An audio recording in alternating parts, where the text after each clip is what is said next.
Jai Jinendra. Welcome to this second class on Nav Tatva. We start with the prayers. Namo Orientanam, Namo Suttanam, Namo Ayariyanam, Namo Vajjayanam, Namo Loe Sabba Sahunam, Eso Panchanamukaro Sabba Pavapanasano, Mangalanancha Sabvesin Padamam Havai Mangalam, Namo Orientanam, Namo Siddhanam, Namo Ayariyanam, Namo Vajjayanam, Namo Loe Sabba Sahunam, Eso Panchanamukaro Sabba Pavapanasano, Mangalanancha Sabvesin Padamam Havai Mangalam, Namo Orientanam, Namo Siddhanam, Namo Ayariyanam, Namo Vajjayanam, Namo Loe Sabba Sahunam, Eso Panchanamukaro Sabba Pavapanasano, Mangalanancha Sabvesim Padamam Havai Mangalam. Veera Sarvasura Surendra Maheto Virambuda Sansrita Veeranabhiyata Swakarmani Chayo Veeraya Nityam Nama Veera Tirthamidam Pravtamatulam Veerashaghoram Tapo Veere Sri Dhuti Kirtikanti Nichaya Sri Veerabhadram Disa Kapathe Dharanendra Cha Sochitam Karma Kurvati Prabhustulya Manovrutti Parshanath Sri Estu Vaha Adimam Prithvinath Madimam Nishparigraham Madimam Tirthanatham Cha Raso Swaminam Stumaha Sudha Sodrabhag Jyotsna Nirmale Krut Dimmukha Murlakshmatam Santi Santinath Jino Stuvaha Anguthe Amrutavase Laptitana Bandar Sri Guru Gautama Samariye Manavanchita Fadadatar.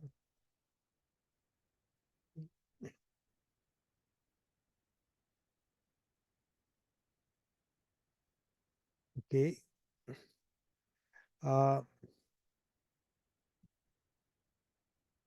Following last week's introduction to Nav Tatva,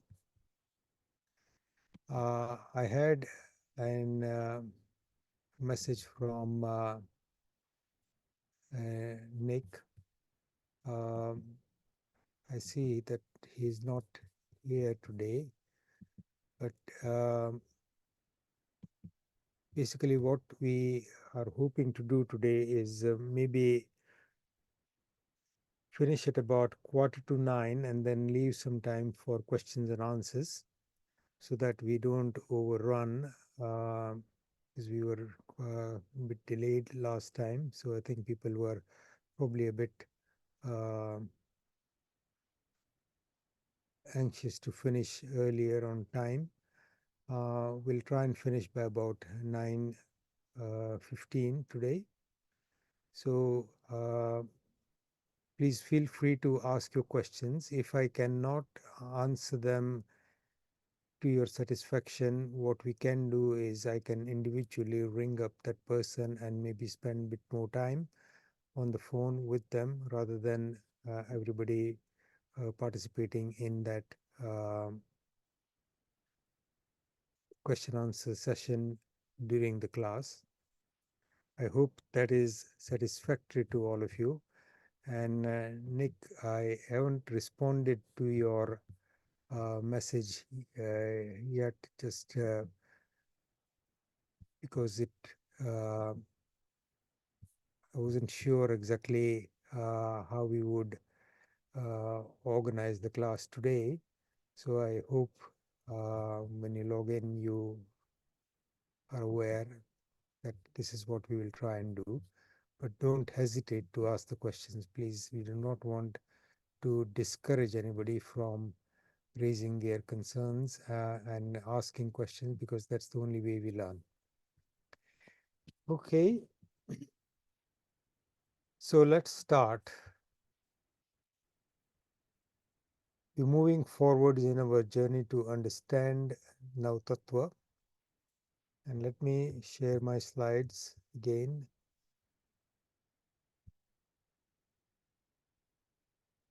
As usual, please feel free to switch on your videos, ask the questions by text or by raising your hand, whichever is convenient for you. Okay.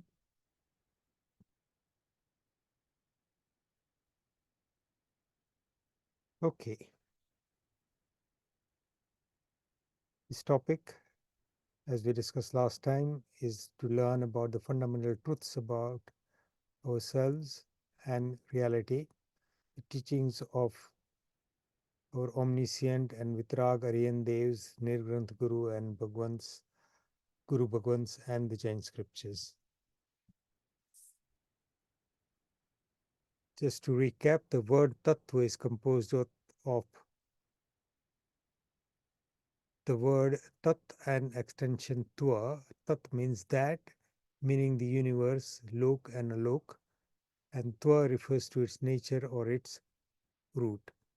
Tattva also implies the truth of what helps Jeev realize its true nature. These are the names of the 9 Tattvas.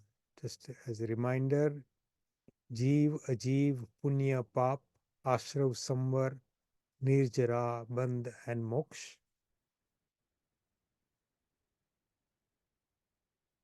If any of these words are not clear, please ask. As you said, Jeev, Ajeev, Punya, and Pap are familiar words. Ashrav, Samvar, Nirjara, and Bandh are probably not as familiar.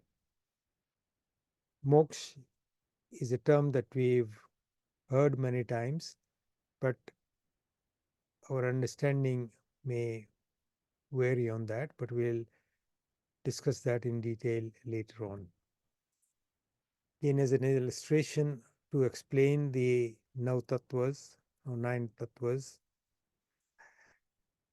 there is a metaphor about a person's journey across the ocean in a boat. And just to remind ourselves again, the traveler is us, the soul,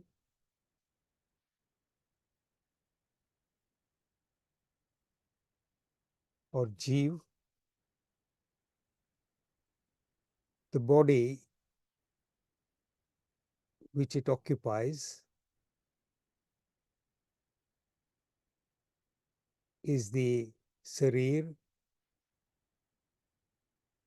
that is Ajeev. As the boat is traveling, the winds that help the journey and take it to its destination more securely and safely is Punya.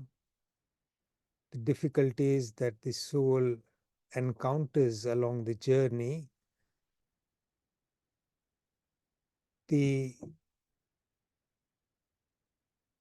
winds which are not so supportive and which can lead us astray or get lost or get sunk in the ocean of life, of sansar, is pap.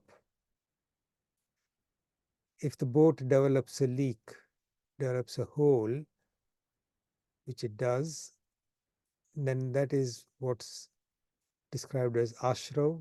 That means the influx of karmas. When we find means and understand that this is happening and try and plug those holes to prevent karmas from entering and binding to the soul, is called samvar.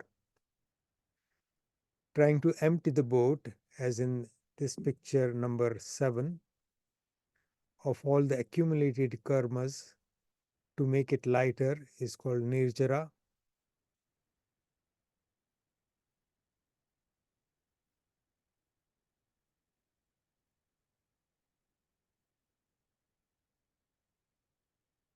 The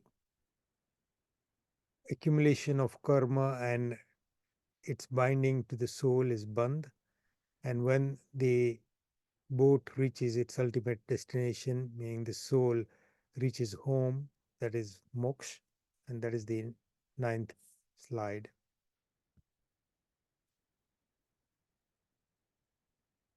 So today we are going to concentrate on some aspects of Jeev, the first element. It's a simplified consideration of the Nav Tattvas. The Nav Tattva Prakarana actually describes this from many different aspects. And we will look at some of those aspects. Again, because this is an introduction, we are not going into great depth, and we are going to cover certain aspects of this. Studying this in great detail, studying the Nav Tattvas in great detail would require several months of study. So briefly, Jivati Prana Dharyatit Jiva. That which has the attributes of Pran is Jiv. So life is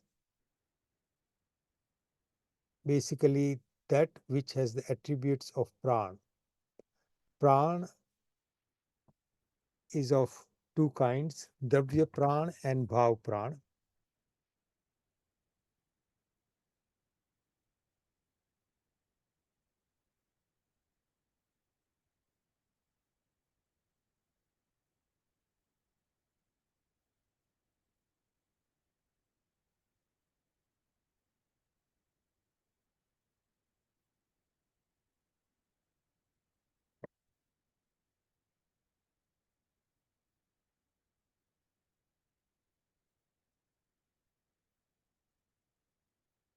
Good, sir.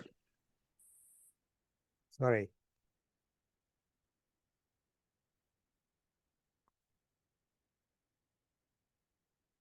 Now Tattva Prakran actually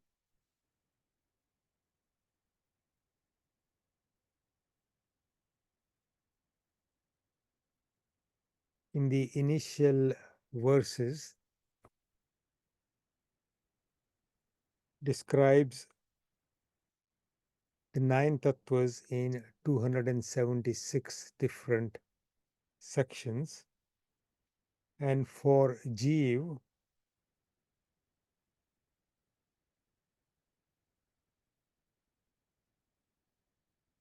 it describes 14 different ways. And there are, so for example, a Jeev is described in 14 different ways, Punya in 42, Pap in 82, Ashrav in 42, Samvar in 57, Nirjara in 12, Bandh in 4, and Moksha in 9. So these are the different sort of sections and how it is described in detail. And then it describes Paryapti.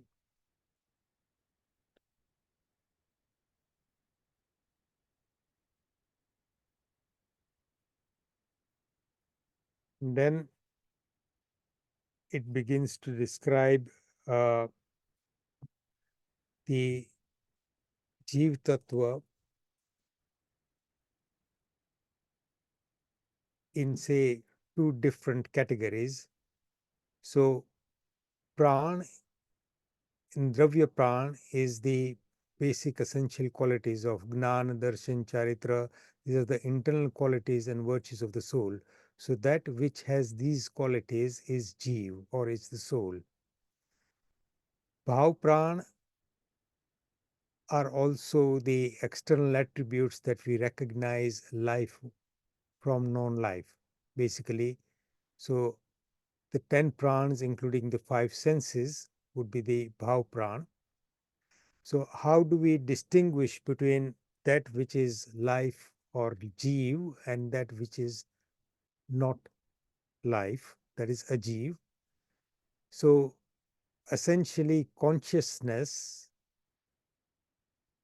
is the basic attribute, and here this consciousness is being described, that consciousness has the qualities of Gnan, Darshan, Charitra, and others that will come to in a few minutes. And that externally, that we recognize by virtue of the senses that they exhibit on the body that the soul or the jeev actually occupies. So we recognize life by those attributes, and that is how we distinguish that. Now, this may sound quite simple and basic, However, if you look at how we actually distinguish life and non-life, and how we get confused about what it is that we are and what it is that we are not, that fundamental misunderstanding of exactly who we are is something that is eternally prevalent in how we perceive ourselves and how we then react to the world and everything that goes around it. And in many ways, that is the fundamental fault that keeps us in this sansar from life after life. So, even though this may sound pretty obvious and clear, the depth with which we understand exactly who we are and distinguish ourselves from who we are not determines how well we progress spiritually.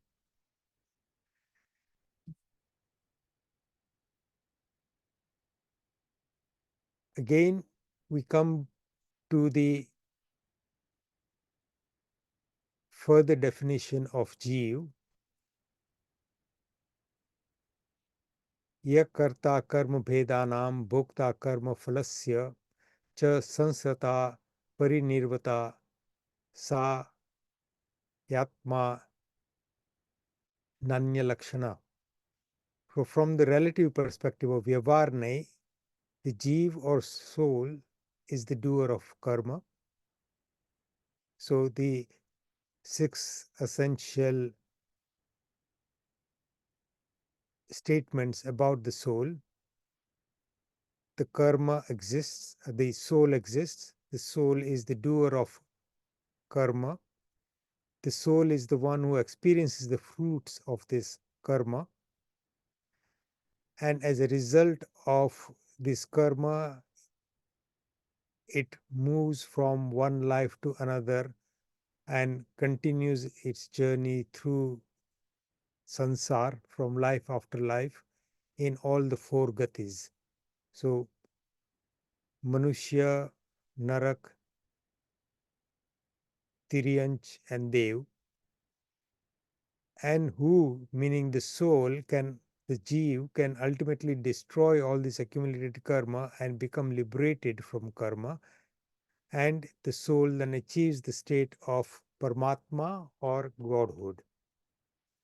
So ultimately, from that point of view, Jeev is what has those qualities and has those activities which result in all the variety of effects and things that we see in the universe. The association between Jeev and Ajeev and the journey of the soul from one life to another and its association and connection with everything else. So, again, knowing that the Jeev is what is conscious, which is alive, and Ajeev, the other elements, are the ones which do not have this consciousness, are the two essential elements. So, Jeev and Ajeev. So, from the absolute point of view, Nischene, Jeev or soul is that which has the qualities of Gnan, Darshan, Charitra, etc., which are its own virtues. And it is therefore the doer of these virtues and the one who enjoys the virtues. So, from a relative perspective,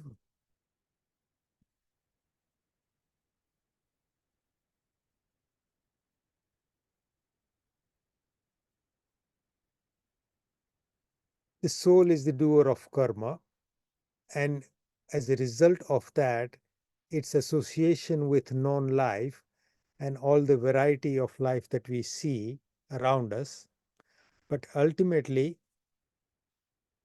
from an absolute point of view, the soul is independent.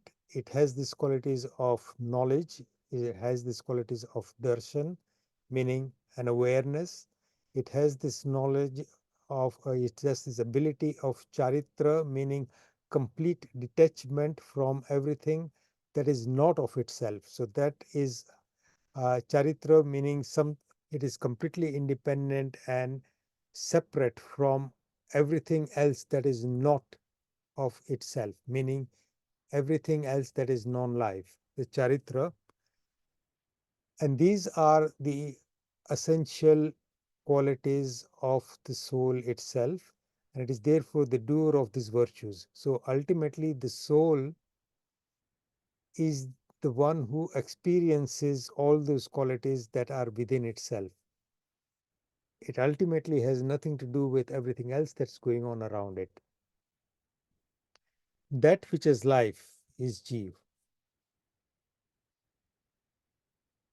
These essential qualities, Gnan, Darshan, Charitra, Tap, Virya, and Upyog.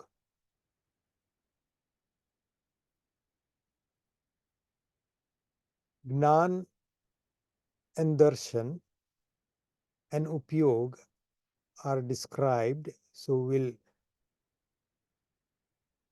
in today's class, just touch on this and then try and understand a bit more about this, and we'll carry on with this consideration of Jeev next week. But Gnan, Darshan, and Upyog, in some ways you would hear the terms Gnan Upyog, Darshan Upyog. Upyog is the essential quality, the awareness, and that essential quality, when it is present in the initial awareness of something, that is darshan. Darshan is something that is an initial awareness and uh, an ability to simply understand what is out there. But when that ability or that power of the soul then extends deeper into understanding more of what that initial impression is, then that is called Gnan. So Gnan and Darshan are two aspects of the same quality. Darshan is an initial awareness, which is uh, an overall view of something, whereas Gnan is detailed understanding of what is it that you have seen. So, for example, if you see a shape out there from a distance in the dark, you may get the impression that there is something in the shape of a tree out there in the distance.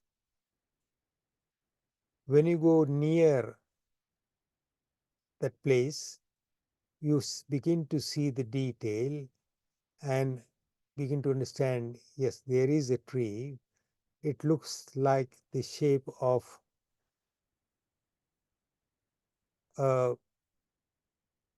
ambo or a mango tree, and as you go nearer you can see the specific leaves of a mango tree and you identify that, then you begin to see the fruit. So your initial impression of something out there which is a tree, and then you go nearer, you actually begin to understand and identify the tree, and then you go deeper into that, you see that the mangoes on the tree are ripe, and you begin to see around it. So that detailed knowledge is Gnan, the initial impression is Darshan, and the ability or the power of the soul that actually is utilized to get that understanding is upyog. Charitra, I explained, means complete detachment from everything else. Tap, again, is an essential quality. Virya is power. Virya is the essential uh, strength of the soul. So these essential qualities of the Jeev of Gnan, Darshan, Charitra, Tap, Virya and Upyog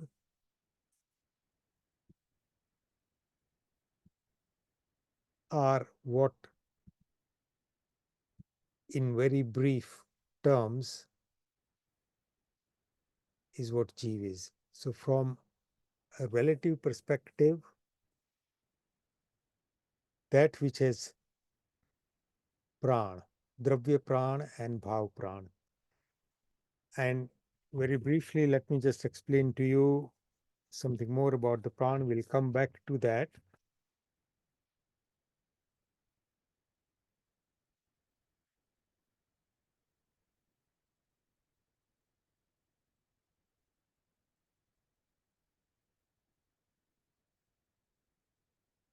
The seventh gatha of Nav Tatva Prakran describes the 10 prans. Of the 10 prans, the first five are the senses, meaning the sense of touch, the sense of smell, the sense of taste, the sense of sight, and the sense of hearing. So the five indriyos or the five senses are part of the 10 prans. Then you got 3 prans that are called the yog. So mano yog, vachan yog, and kaya yog, meaning the ability of the mind, the ability of speech, the ability of the body. Then the ninth pran is swasoswas, meaning the ability to breathe. And the 10th is ayushya, meaning a limited, finite existence within a particular body.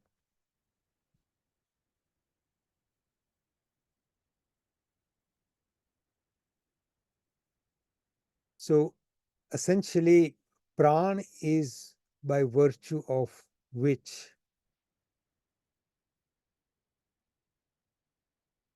that body is alive. So we recognize life to જેના વડે જીવે તે પ્રાણ કહેવાય. અર્થાત આ જીવ છે અથવા આ જીવે છે એવી પ્રતીતિ જે બાહ્ય લક્ષણોથી થાય તે બાહ્ય લક્ષણો એ પ્રાણ એટલે દ્રવ્ય પ્રાણ કહેવાય છે.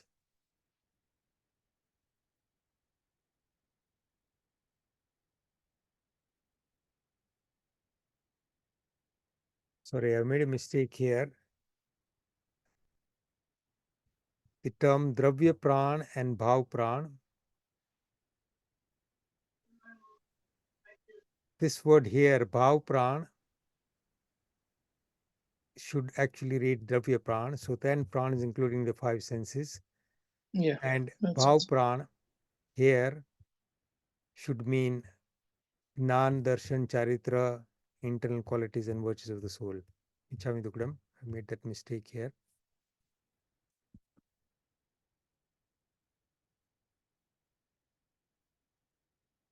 જે બાહ્ય લક્ષણોથી થાય છે તે બાહ્ય લક્ષણો એ પ્રાણ એટલે કે દ્રવ્ય પ્રાણ કહેવાય છે.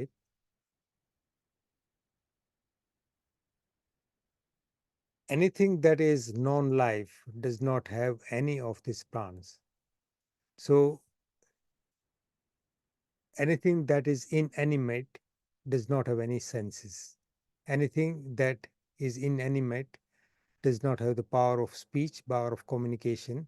Anything that is inanimate, meaning that which is not alive, does not have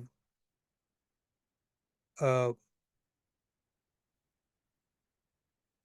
a mind, it does not have the ability to breathe, and it does not have a finite duration in which for which it stays in that particular body.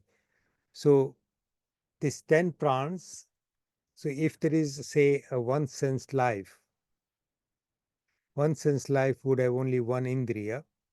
So the number of prans in one particular kind of life, we will come to discussing this in greater detail next time.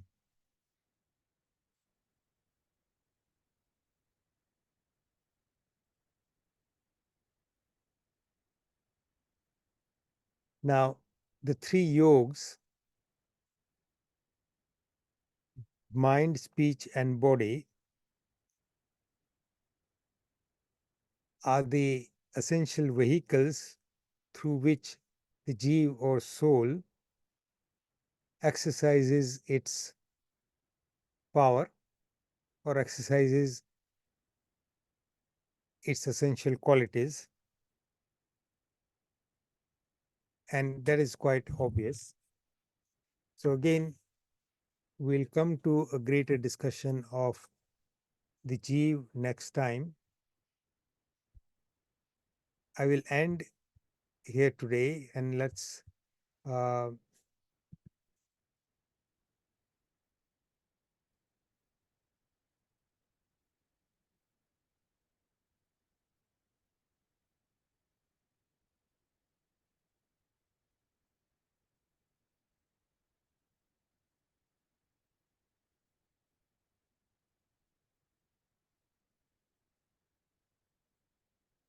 let's open up for any questions.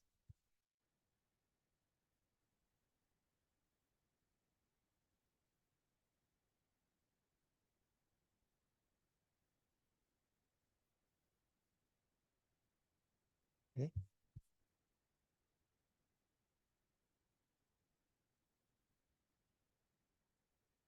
Short today, but just a very brief introduction to what jiva is. I'm sure there will be lots of questions. My apologies for the mistake I made.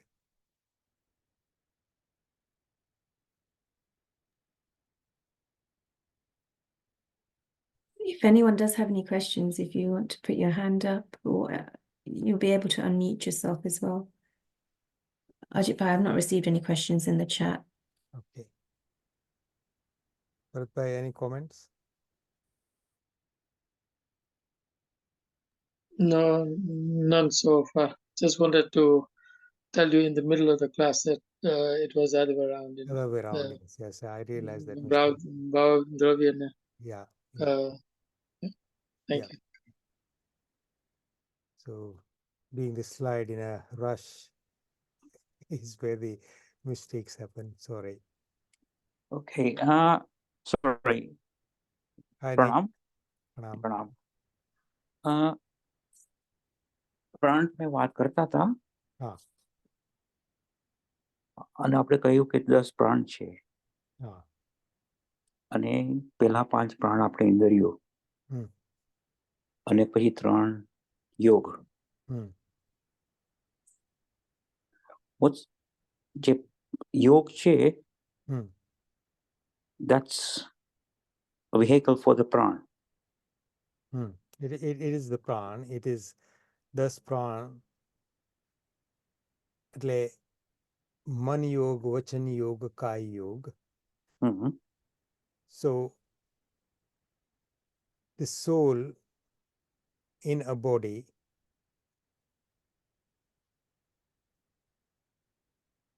exercises its power through those basic qualities, meaning you have the ability to think, you have the ability to speak, you have the ability to move your body. Now, all that exists only as far as the soul is confined within the body. So when the soul reaches its ultimate state, of complete liberation from karma, it becomes a yogi. That means there is no mind, there is no speech, there is no body. So is there a difference between pran and yoga? No, yoga in here, is it the term yoga is described or denotes a lot of different things. So essentially, in other context, yoga is also described. So when we look at the study of yoga, then the term yoga is that which joins. So from that spiritual point of view, adhyatmic point of view, yoga is what joins the soul to its ultimate state, that is moksha. Atma ne je moksha sate jode e yoga. Okay. So Okay. from that point of view, here the term yoga is used in the context of pran as mano yoga, vachan yoga, and kaya yoga. So Okay. the two are not sort of used in the same context here.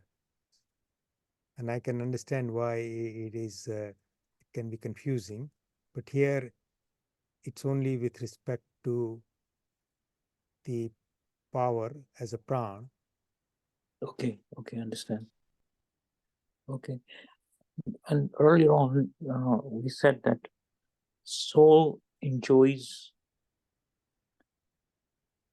our pleasures. Is that right? Yeah, but Or is it our body that's enjoying the pleasure? well, the body by itself, when the body is devoid of the soul, that means a dead body, it does not have any sense of enjoyment, obviously, because it does not have life. It's not conscious, and it is no consciousness.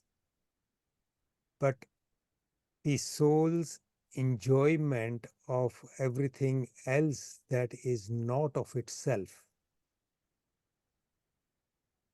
meaning the soul, for example, enjoying the taste of food. When we enjoy the taste of food and we recognize the difference between salt and sweet and everything else, and we enjoy that because the soul is there. If you put a sweet on a dead person's mouth, it does not have any awareness of that. So Mhm. the soul enjoys that, but the soul enjoying all those things that are not of itself, so those which are outside, is in itself a falsehood, meaning the soul has no need for any of that. The soul is complete in itself. So all its association with everything that is not of itself is part of the problem. Is that so? For example, when one begins to ask the question, what is it in when we say that the soul in itself is completely full of eternal bliss, meaning total absolute happiness. Now, Mhm. that state of total absolute happiness is there as a result of complete absence of anything else. So it's completely independent of any other external associations. Everything that we call ours as happiness in this life is dependent on something or the other. But if you look at completely, totally independent happiness, then it is not as a result of any other material. So the soul is enjoys its own virtues. and it has got complete. So you would have heard the word of Gnananand. So knowledge itself is happiness. And I think I'm glad you're asking this question, because we all get sucked into this, that pleasures, physical pleasures, and our identification with those physical pleasures, and conversely, our aversion to any kind of physical, mental pain or hurt, is what actually results in our binding more and more karmas, attracting more and more karmas. But if the soul is neutral, that it is complete within itself, it is not actually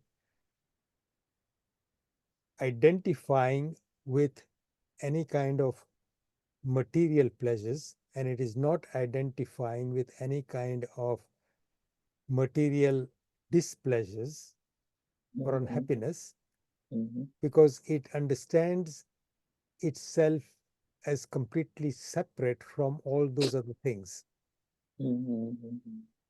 Therefore, that detachment is where all the ultimate happiness lies. And if you look at our own experiences, what we perceive as happiness is us trying to go back into that state where we are seeking ultimate happiness, but our ignorance suggests to us that it is that temporary, dependent pleasure that we are currently experiencing is what we want on a regular basis. But if, say, for example, we like a sweet, we have one piece, then 2 pieces, then 5 pieces, then 10 pieces, then that particular sweet stops being pleasurable after, if you like laddus and you eat 20 of those, then it actually becomes a source of pain rather than pleasure. But the soul itself, in its total independence, is eternally, permanently happy. And to the full extent, it never changes. And that is the essential sort of qualities of the soul that we need to understand and distinguish between non-life. So the two essential tattvas, jeev and ajeev, life and non-life.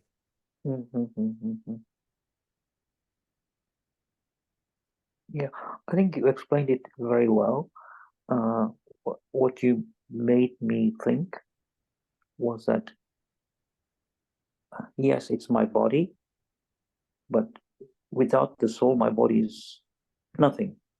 Absolutely. Yeah. So, although I have read that soul is just a seer and not a doer, and that's where I was, when you said it was a doer, I got confused. So doer with Doer in respect the sense to, it's my see, body doing it rather than the soul doing it. yeah. So then if you detach yourself from events that happen around us and view everything that's happening around you as an observer. So gnata and drashta, you see and you know, instead of karta and bhokta, meaning I am experiencing this and I'm doing this. So that detachment from everything else is what is ultimately the goal, because the more you remain attached and consider yourself as part of the events, your engagement attracts karmas. And those karmas then ultimately have their own duration and will show their effects and take you down further different routes into one life, into another life, into another life. But the soul is the doer in absolute terms. So that relative term is the soul is the doer of its own karmas. The soul is the doer of karmas. The soul is the experiencer of the effects of those karmas. But in absolute terms, the soul is complete within itself, meaning all its virtues, and there are infinite of those virtues, it experiences those. So the soul itself is the creator of its own virtues, and it is the experiencer of its own virtues from the absolute point of view. From the relative point of view, the soul is also the doer of the karmas. Yeah, I can understand that because the karmas that I'm creating is making my soul not emancipating. Yes, and it is making your soul a prisoner. Yes. Yeah. And that is something that we constantly choose to be a prisoner. And that is the sad truth, that we are prisoners by our own choice, that we are prisoners because we like the prison. Ignorance. Exactly. So that ignorance is telling us that this is nice, do more of this. And then when that is not enough, we seek more. So then there is an ongoing greed for more and more of the same. Ultimately, the soul is seeking happiness, but it begins to believe that it lies in these attributes which are all temporary. Then it seeks more of the same, but not realizing that you're never going to get what you're seeking, because the nature of the things that you think are giving you happiness is ultimately temporary, and it has no ability to give you lasting happiness. That lasting happiness is within yourself. Would it be fair to say the soul is independent of my mind? It is, obviously. The mind is a construct, like like the sense of smell, the sense of sight. So the mind, not all life is endowed with a mind. So we use the term Sangni Panchendriya. Sangni means the one with a mind. So there are 5 sensed organisms which are asangni, meaning they do not have a mind. And those who do not have a mind function on basic instincts. So the ability to think is not universal in life.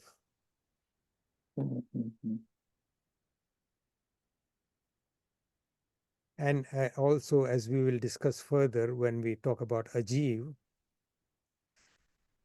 the mind is composed of a particular kind of vargana called manovargana. Karma is also matter.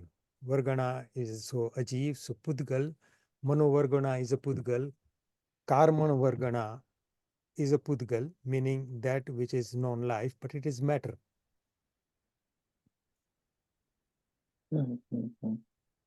So we'll discuss that when we talk a bit more about Ajiv.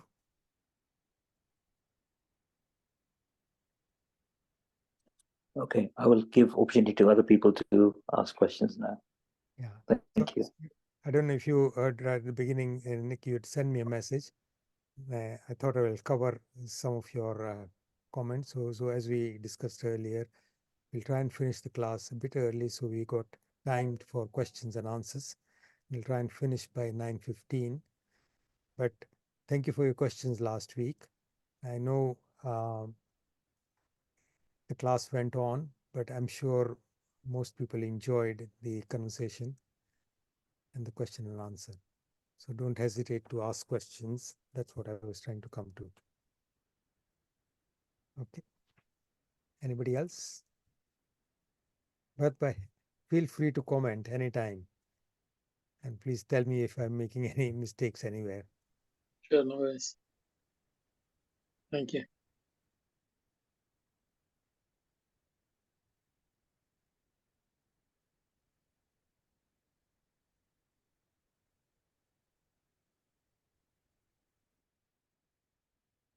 Everybody else, I mean, I know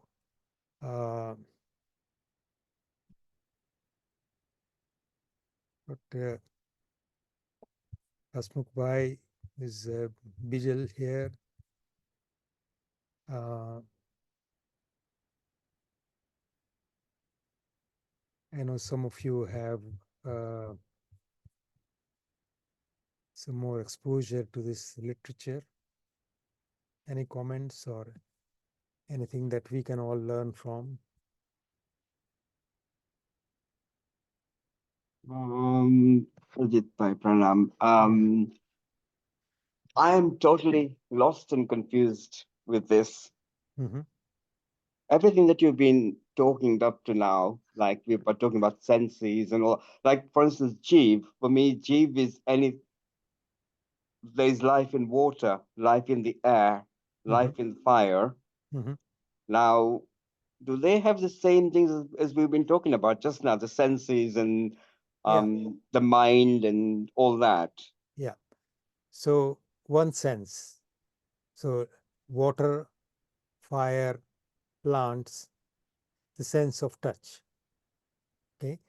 But the awareness, it says that even the most basic life would have a very small part of its virtue of gnan, of knowledge, open. So the distinction between life and non-life is that life would have these other attributes and the sense. So we are talking about 10 prans. So we'll come to in greater detail of the prans in one sense. Then there are other terms that actually we skipped when we came to pran. There is a talk about paryapti, which we haven't discussed. So we'll come back to that. But when you say there is life in water, we're talking about two different things there. Life in water may refer to organisms that live within water. Life, water itself is life, is what Jainism is saying, that it is water is the body of a life form which is one sensed. Fire is the body of a life form which is one sensed. Wind or air is the life form, is the body of a one sensed life. So when we talk about the 84 lakh jiva yoni, 7 lakh Prithvi Kai, 7 lakhs up Kai, meaning water bodied life, fire bodied life, air bodied life. So, and they all have those attributes. Not all of them will have 10 senses. So the pran that we are talking about, so will not have 10 prans. We are talking about 5 senses. So one sensed life form would have one sense. Two sensed life form would have two senses. So basically, to simplify it, Yeah. what we say is that every single form, and when I said life in water, yes, I mean there are living beings in every form, even within humans, like our bodies are full of lives inside as well. True. But what I'm saying is that, so basically, Jainism is telling, when we talk about Jeev, every single life, I mean, we always generally assume that the human life is the most revered or respected or valued, for instance. Yeah. But from the Jainism point of view, Yeah. no, I mean, water should have just equal respect as a human form, because they both have lives, and then lives within water and lives within air and all that. That Mhm. says, so that kind of tells us that respect water because it's life on its own, but also it contains so many other lives in that as well. Yeah. True. True. So that's why it makes it's like, I think we've had a discussion once before. Well, not we, in the sense that in one of these things, people saying is that in olden times, yes, they were saying that to do chovyar or whatever, because there was lots of insects and things and that. But now that we don't see any, there's no insects about and in the light. And then, but obviously what we don't do is we don't appreciate these microorganisms and the lives that we actually can't see. Absolutely. Yeah. And that's what we really need to appreciate when they tell us that there's life in everything. Like water, we just take it for granted. Yeah.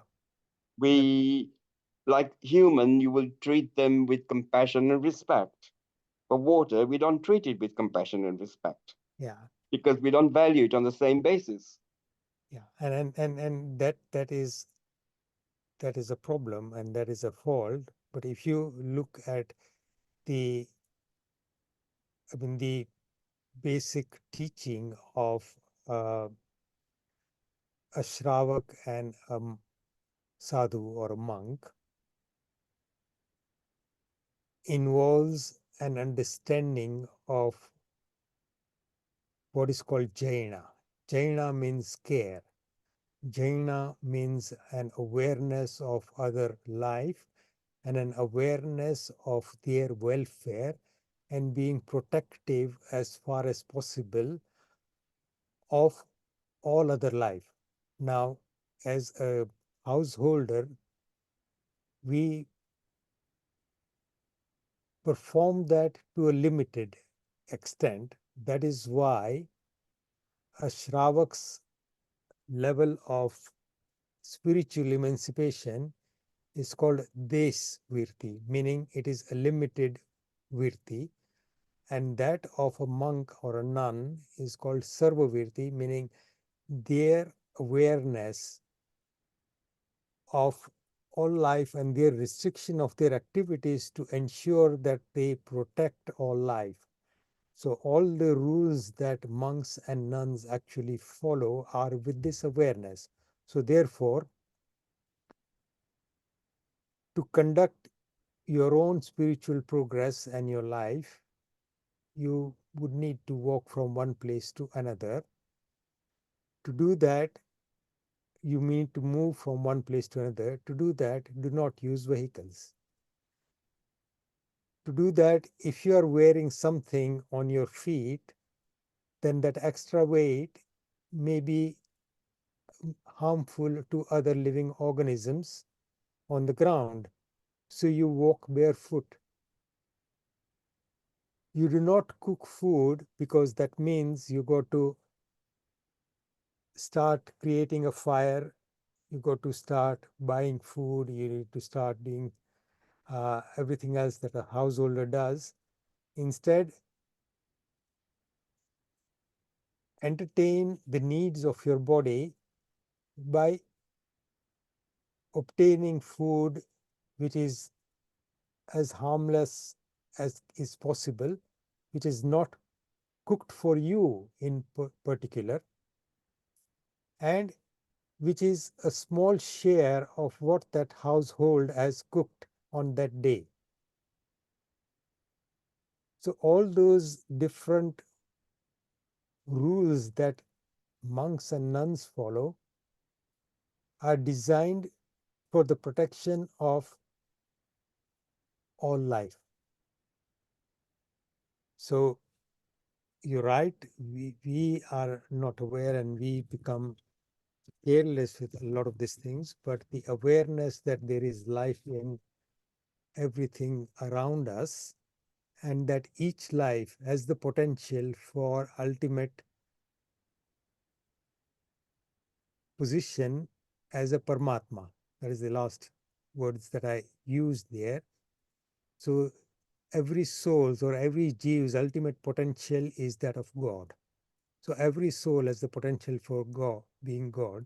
And if you look at Bhagwan Mahavir's life, we talk about the 27 lives of Bhagwan Mahavir. So these were the major lives. But there are a huge number of non-major lives in less than 5 sensed beings that he has spent in that time. And some Maharaj Sahib has actually calculated the total duration that he spent in those other lives, his soul spent in those other lives, is actually massive. Because from the life of each of the 27 bhavs that we talked about, 26 bhavs that we talked about, the lifespans were limited. But from the time of Bhagwan Rushabdev to the time of Bhagwan Mahavir, the total time span was almost 1 Koda Kodi Sagarupam. And in that period, if you add up the total number of years of those 27 lives, it comes to a very small amount. So a large part of Bhagwan Mahavir's soul spent the life in many different subhuman forms. So the understanding from that is that there may be plants, there may be insects, there may be all kinds of organisms around us which are future Tirthankars. And in terms of respecting life, that is a thought that should come to us. So every bird, every animal that we see around us, we don't know what their future is. Some of them may be going to moksha much earlier than any one of us were able to.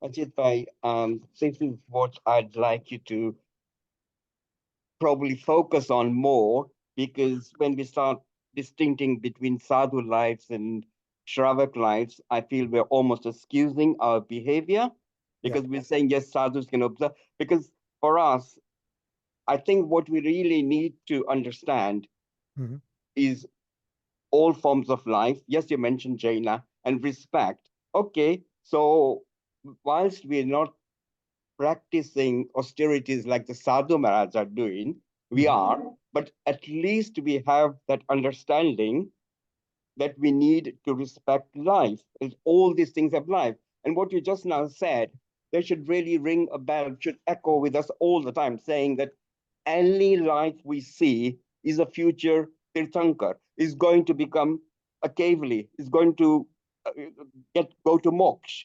Yeah. And here we are in the Sasan of Mahavir Bhagwan, we have all the knowledge, and yet we are being so careless. We are basically not getting a resolution of our own identity. Completely agree, Hasmukhbhai, and thank you for emphasizing that point. And I think you're right. We all need to be constantly aware of the importance of all life. And as Jains, ideally we should, and therefore there are lots of rules that household is to follow. Some of us are able to follow them better than others. Some of them are more diligent than others. And there are, even within our communities here in the UK, there are some very devout and very strictly observant householders. But you are absolutely right that we all need to be more aware and become, we talk about this more. The difficulty sometimes is that if we start mentioning this to people who do not have any background or understanding of the detail of what we are talking about, then some people are just put off by these kinds of conversations. So it's something that we need to be aware of and careful about, that we start a conversation with the point of where that person is at. So for us in this class, that's an absolutely valid conversation. But if I was talking to this kind of conversation with some of my friends who are not vegetarians, then it may mean something completely different.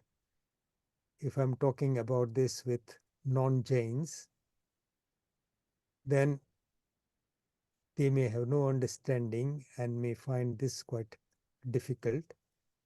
So, and I think it's important for us all in this class to at least understand that. And thank you for raising that, Hasmukh. Well, to me, it's not actually, it's to be more inquiring. I'm sure when we start assuming that people don't understand, it's big, I mean, or don't want to know, or don't want, it's maybe deny, it's because they don't, the thing hasn't sunk into them. Like, as soon as they, if once realize, if somebody sees, yes, there's equal amount of this life, as you said, water itself could be a future Tirthankar, and here you are praying 24 hours a day, but you've got no chance.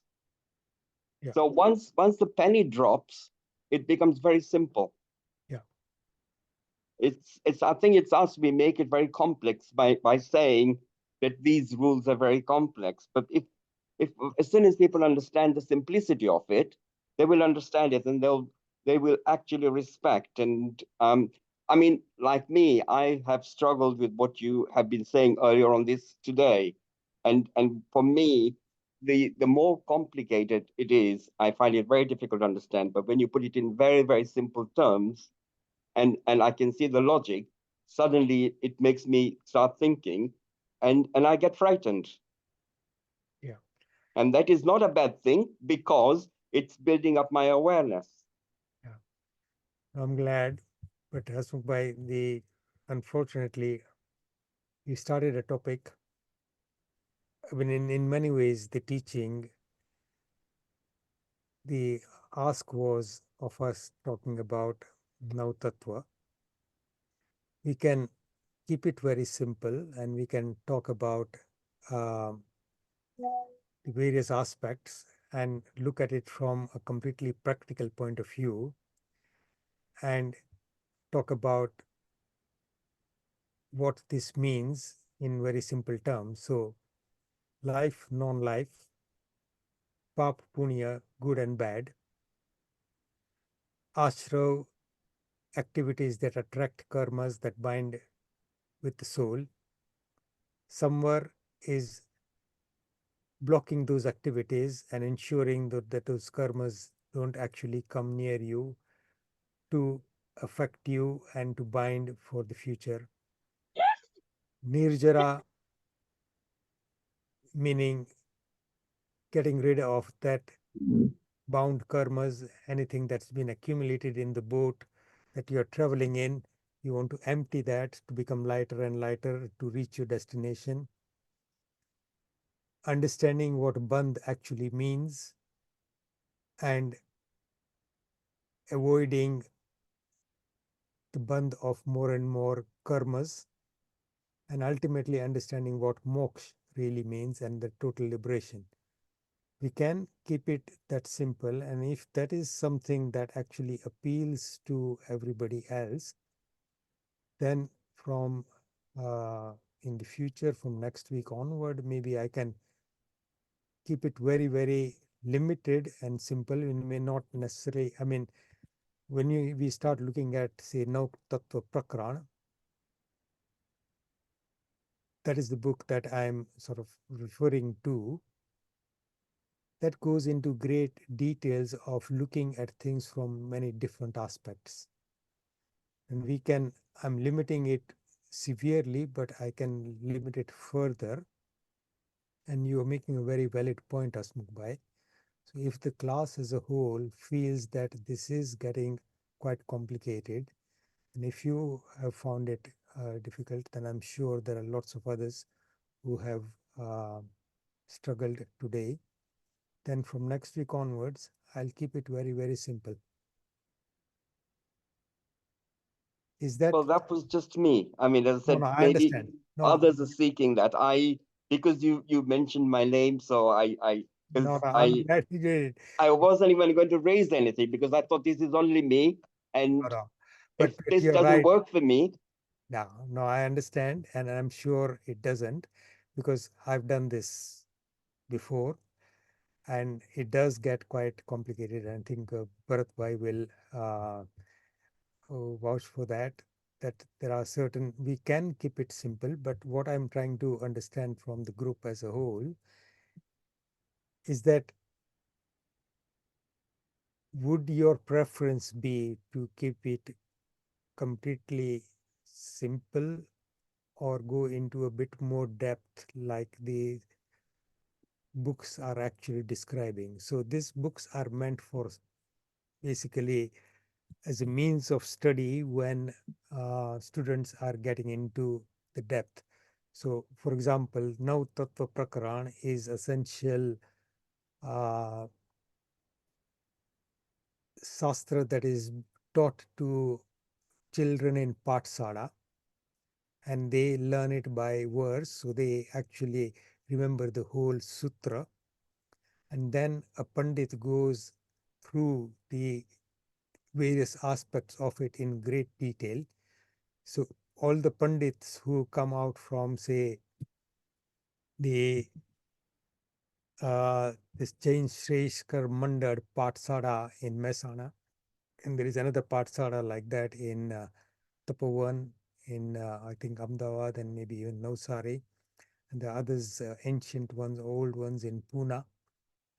So the detail with which these things are taught there are included in this book that we are talking about. But if you wanted to keep it very, very simple, then I would forget about the book and we'll go through some very basic concepts. So let me ask people, when I know this Harsha, I don't know where Bijal is. There is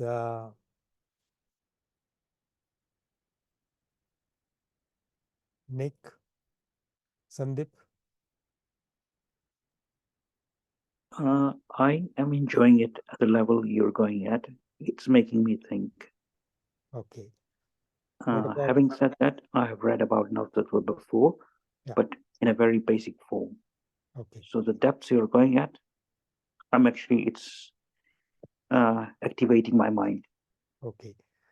What about Shalina, Sandeep, Harsha, Raksha?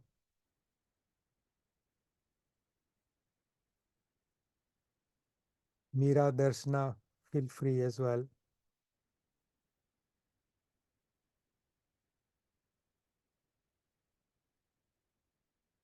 Any comments? I mean, I agree with Nick. And I'm enjoying the pace and the depth and the simplified language that's being used to explain the subject. So Junky's just emailed, messaged as well, saying, I'm enjoying the level as well. I haven't read about Nav Tatva, but it's given me a lot of food for thought. Okay. So we'll then combine the two. So and I'm sure because in the past I've experienced the same difficulty as Mukbai. And I mean, in other classes, I mean, I started with a topic of Nav Tattva about 20, 25 years ago as one of the first classes that I took when we were doing it about 8 to 9 weeks in a year, no, not all the time. So, and those were very, very basic classes. So what we'll do is we'll combine the two, and I think what might also be useful is that we go through some basic stories and narratives. And in terms of emphasizing this particular point that you made, Hasmukh Bhai, about where different lives are and at what stage they are, and the value of valuing all life, there is, and I don't know, Bharat Bhai, if you have heard this, but there is one particular mention in one of, I think, Mukti Darshan, Surisoji Maharaj Sahib, Param Pujya Acharya Mukti Darshan, Surisoji Maharaj Sahib's Vyakhyan. And I think this is in the book on Yoga's Art Drasti, that when the soul achieves a certain level of development, and when it loses its footing and sort of drops down back to mithyatva, and sometimes finds its way back into nigodh. And there's a particular reference there, said there are lots of former Chaud Purvadhars who would have gone way down back into mithyatva. So the soul, having reached a very, very high level of understanding and knowledge, can equally lose all that and drop down to right to the basic level that pushes it back to the level of nigodh, or one sensed life form, for a very, very long time. So the journey of the soul in terms of its ups and downs that we see, well, we've seen quite a lot of in our description of Bhagavan Mahavir's life, gives us pause for thought that what are those faults that will drag us down to a level where getting back into a human life will be very, very difficult. And what are those virtues that will actually elevate us and guide us through this sansar in a much faster way. And it is that basic understanding that we need to try and incorporate in this life. And the faults that we need to be wary of are things that we can understand from the lives of people who have actually exhibited those faults and fallen down. Just very briefly, I know we are now about 9:21:27, so about 3 minutes. If you look at the example of, say, Goshalak, that comes to mind just now. Goshalak was somebody who followed Bhagavan Mahavir before he achieved Keval Gnan and attached himself as a Sishya.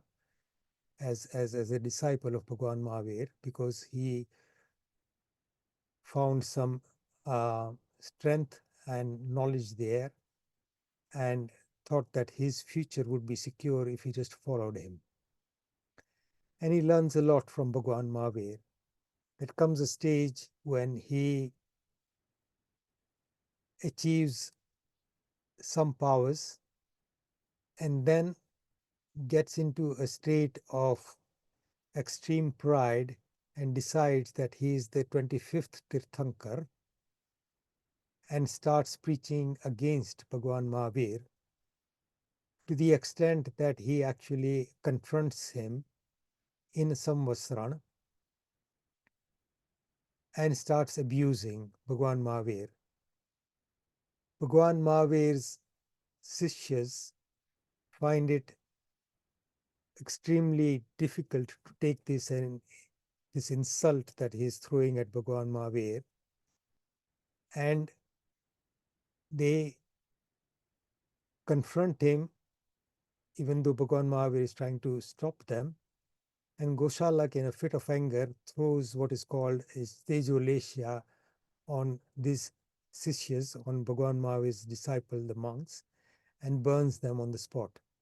And then he gets so angry that he also throws a Tejolesha back at Bhagwan Mahavir. And Bhagwan Mahavir is the one who had taught him how to acquire that power. The Tejolesha doesn't actually strike Bhagwan Mahavir. It goes round his body and comes back and enters Goshalak's body.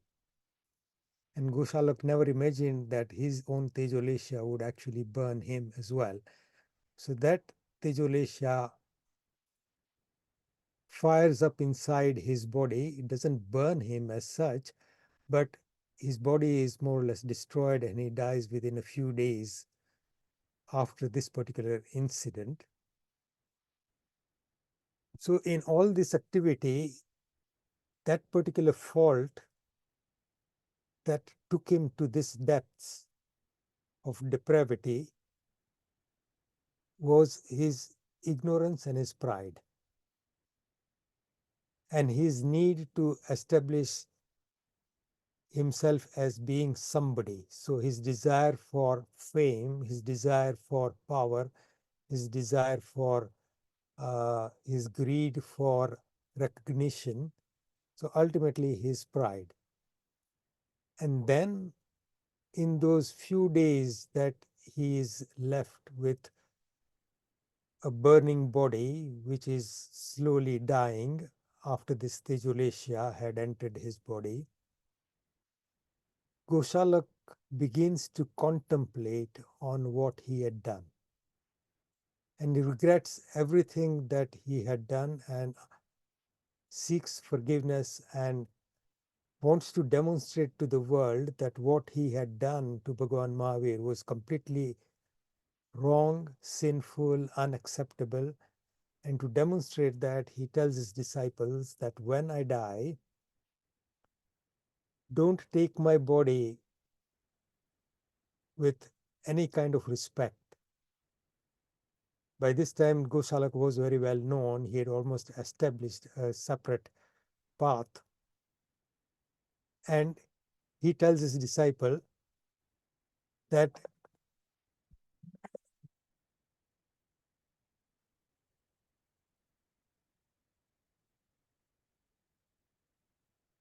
he says to his disciples, pull my body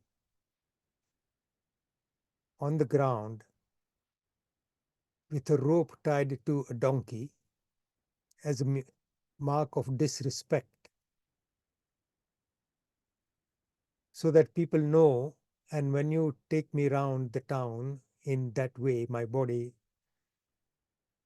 encourage people to be disrespectful to me, to throw everything, and to explain to them that this is what I've done, and that is completely wrong.